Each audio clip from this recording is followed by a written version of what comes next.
Occupy Portland says it's fighting for the 99%. But K2 News has learned yesterday's port protest nearly took the food right out of the mouths of 1,000 of Oregon's most vulnerable families.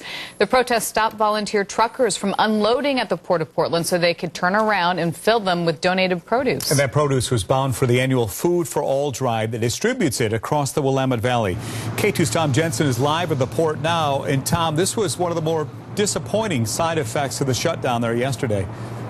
And Steve, obviously what happened here yesterday was frustrating for anyone trying to get in and out of the port, slowing down and stopping progress here at the port altogether. But the Occupy Portland people, the Occupy Port folks, never had a filter in place to let volunteers through.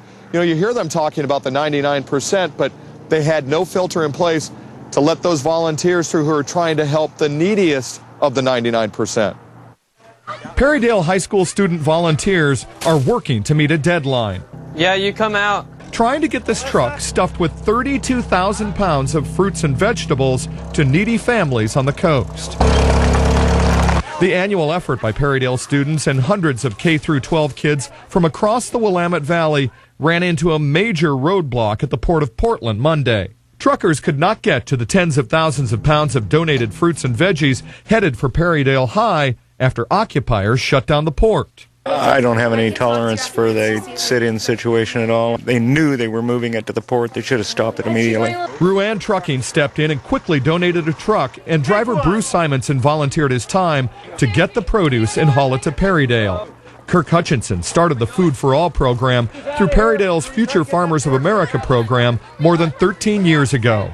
The occupation is keyed on the 1%, but that 15% on the bottom, that's hungry today, tomorrow, and the next day, that's who we're trying to deal with. I'm sure they're not doing it to slow down our process on purpose, but because that they're holding it up over there, it is slowing down our process. Now students across the Willamette Valley are working overtime to get the food to the needy families by Saturday.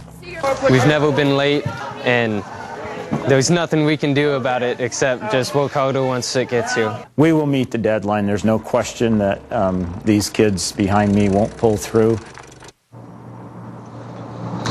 Well, the occupiers definitely could not dampen the spirit of those volunteers, those students.